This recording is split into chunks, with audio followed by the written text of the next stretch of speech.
So this machine is our table saw. It's a SawStop, it's the specific brand, but in general it's called a table saw. And I like to give you guys the purpose of each machine. This one has more than one single purpose. It's a very versatile machine.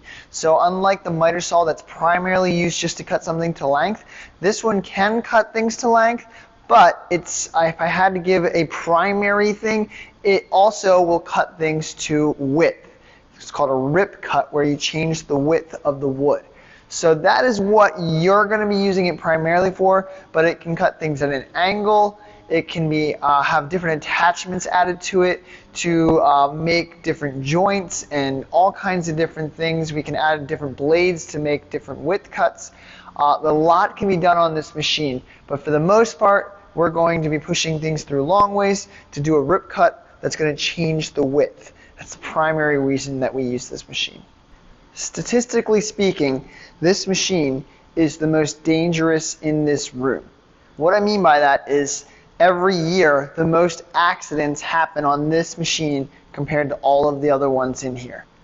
I will say we have tried to address that, and we have bought SawStop, which is a specific brand that if and when you were to accidentally screw up and could possibly cut yourself, the blade will instantly stop. Instead of spinning, it will completely just break on impact, and it will only end up just barely scratching you compared to cutting your entire finger off if it were to just keep moving. So that is a huge advantage, but we, have two problems with that. It's pretty expensive, and two, we don't want to have to trust the electronics that are going on to make that happen. I've never had to test it yet. I don't want to be the one that does. So we're going to continue to make sure we're doing what we can to be safe. So as always, I have some big safety points to make sure you can't get hurt on that. And the first one is still, like many others, you want to keep your hands away from the blade to make sure that you're going to be safe. All right? One of the things that can help with that is there's a push stick. So whenever your hand is going to get close to it, you don't have to use it all the way back here at the beginning of the table, but as your hands start to come forward towards the blade, you're going to want to switch to a push stick to help elevate your hand up off that table and get out of the way so that you're going to be safe. You don't necessarily need to use this all the time. If you're cutting a really wide board and your hand's going to be very far away, you're good. But if your hand's going to be anywhere close to this red kerf plate, then you're going to want to make sure you're using a push stick. All right? Another thing with that is, another big safety concern with this one is, as you use this, unlike some of the other ones, you are moving the wood through it. So with that being said, you end up reaching up and over the saw blade. So if you have anything loose going on, it could end up getting caught on the saw blade, particularly if I'm wearing long sleeves, and that would be a really bad scenario. So we want to make sure we're very careful and we never reach over a spinning blade. We can reach on the side of it, but never try to retrieve your wood after you've cut it by reaching right on top, even though it has a plastic guard on it right now. The other huge way that you can get hurt on this is kickback. You might remember that term when we talked about the miter saw. Kickback can happen on that. That is when you're pushing a piece of wood through the saw, it ends up twisting a little bit, and instead of cutting, it ends up catching on the blade and throwing it backwards. Here's the big difference though. On the miter saw, the blade is spinning away from you so that if it kicks it back, it'll throw it away from you, and maybe it can bounce on the wall and come back towards you, but probably not. On a table saw, the blade is spinning towards you. So if anything were to go wrong and the kickback were to happen, it's going to come straight back towards your body. So here's the biggest thing you can do. Please stand to the left of the machine. So do not be directly in line with it so that if something happens, it would hit you right in the stomach, right in the gut, right where it's going to hurt, but instead be to the side. I particularly say the left side because that will allow you to stand over here and you can push diagonally up against the fence to hold it in place up against the fence while you push it forward. If I were to stand on this side, I would have to kind of hold it up against it, and that's a harder thing to do. So we want to make sure we're standing to the left, and that will be a safe thing. So kickback, very dangerous. Once again, we have a newer table saw, so there's a couple things to help prevent that. There's a riving knife. It's this black, kind of looks like a shark fin behind this, that will help protect it. What that will do is, what typically happens as you're pushing your piece of wood through the saw, the riving knife allows it to not twist nearly as much, because this goes right up against the back of the blade, and now I can't twist it because I'm running into a piece of metal. So something like this can help make things much, much safer. But still, we don't want to have to trust the machine. We want to be making sure we're doing what we can to be as safe as possible. So with the table saw, it is even more important than some other ones that we are setting up and we're being safe. As always, we want to make sure that we're wearing our safety glasses and they are tightly covering our eyes. We want to make sure that if we're wearing any loose clothing, that we don't just let it hang off and can catch in any part of the machine. So once again, long sleeves should be rolled up. Anything like jewelry that can hang off and get caught, or even a ring, you can take off, put in a pocket so that there's no chance for anything to snag.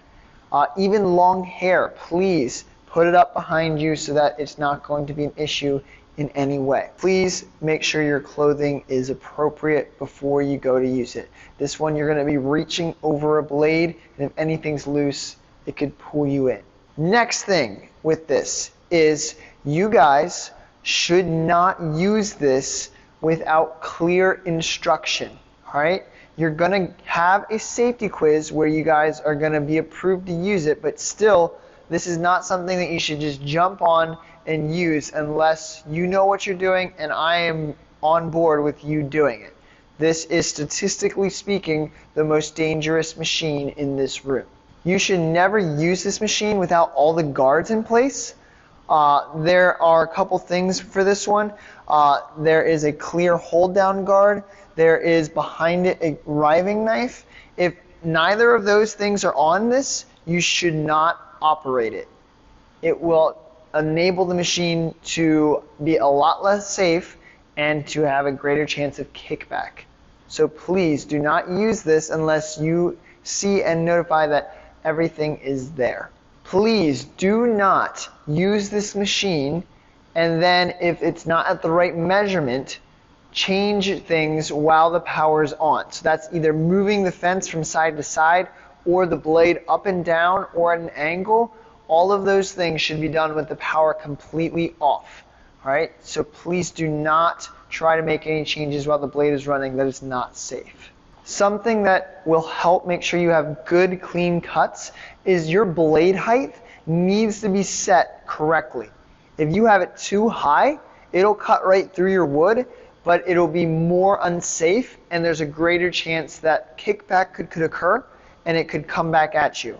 If you have it too low, it won't cut the whole way through the material, and then you'll run into the riving knife and it'll get stuck, and then you could twist it, and once again, kickback could occur.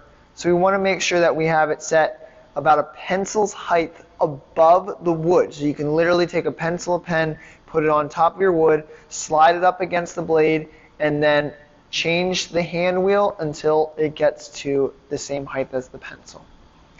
You guys need to know when you're going to use a push stick or not. In most cases, what we do in this class, you are going to use a push stick.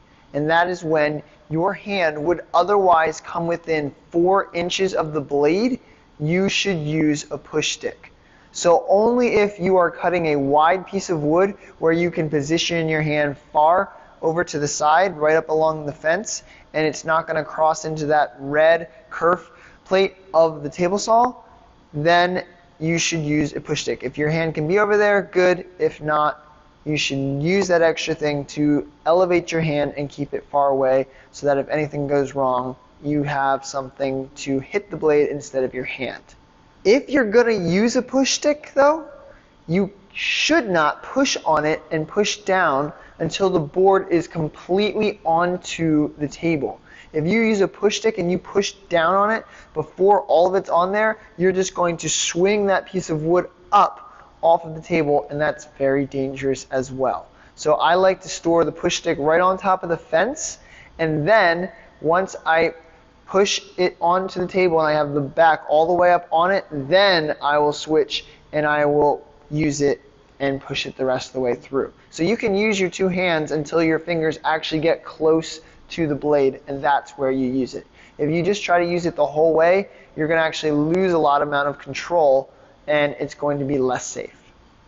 Another thing with this machine is it can make rip cuts where we're pushing things right up against the fence, and it can make cross cuts. You should never try to do something with a cross cut sled and the fence at the same time. You'll end up creating extra friction, and it can catch and twist the wood, and it will create, once again, an unsafe scenario.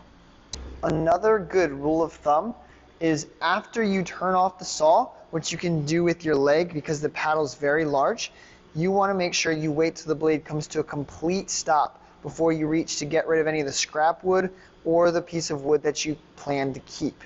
So please make sure that you don't try to reach while it's still spinning, because that is where accidents happen, where you twist the wood. It's a good rule of thumb that a normal cut, the piece of wood that you're going to keep, and that as you use the fence and the measurements, you're going to want to make sure that the piece that you keep and that you measure ends up being in between the fence and the blade. The scrap piece should be to the left of the blade, and that will have it work for you. So those things are good. When you push something through this machine, you need to push it all the way back past the back edge of the blade. If you leave a piece of wood resting up against that, it can be really dangerous, once again leading to kickback. So make sure you push the whole way past it. When it comes to setting a measurement, there are two measurements on this fence, one to the left and one to the right. We are going to look to the measurement, the red line that lines up with the measuring tape, to the right of the saw. That is because the fence is currently to the right of the saw. The fence can pop off and we can put it on the other side, and that's when that one would come into play. But remember, you are going to be looking to the right for the right measurement. If you are planning on pushing a piece of wood through the table saw, you should have just come from the jointer, all right, which means that at least one edge of your board should be smooth. You want to be very careful. You never want to put a rough sawn edge that's very bumpy, wavy, has a crooked part to it, up against the fence, because if you try to cut with that, it could potentially make kickback much more dangerous because it's not able to smoothly pass over the table saw blade. So please make sure you find the smooth edge, and that is what you put up against the table saw fence. That will greatly increase the safety of this machine. When you go to operate the machine, you want to make sure that you are not standing far away from it, but that your hip is right up against the edge of the table, and that will allow you to put your leg up against the on and off switch so you can turn it off very easily. I'll make this quick because I've already talked a lot about this machine, but the last thing I want to make sure is we have the same vocab so that we can talk about this machine accurately. So we have the table. That's all of the top portion of it where the work can sit. We have the kerf plate, which is the red that goes around the blade. We have the blade guard, which is clear in this case and encases it in plastic. We have the fence with the fence clamp that if you loosen, you can slide this side to side easily and then tighten at the exact measurement using the ruler on top of our fence here. We have the on and off switch, which, if you look closely, is a paddle switch, which means you can pull it out with your hand, but your leg can be used to tighten that. Down below, we have two wheels. We have the elevation hand wheel, which there's a lock in the center, but we can lower or raise that by twisting that. And on the side, we have the tilt wheel, where if you want to do an angled cut and change the blade to a 45, a 20, 35, whatever it is, degree cut, you can lock it in at that and push the wood through. We also have the miter gauge. So this can be used to cut something. Instead of doing a rip cut, we can do something much akin to the miter saw and do a cross cut, changing the length of the wood. You'll notice it fits perfectly into this groove so that you push it through, and then when you push it, it will cut it exactly at that angle that it's holding. So that is the miter gauge. Beyond that, the outfeed table is this black portion to the back. That is going to help support our work as we push it past the blade. And we have the dust collection system lastly that will have everything hooked up.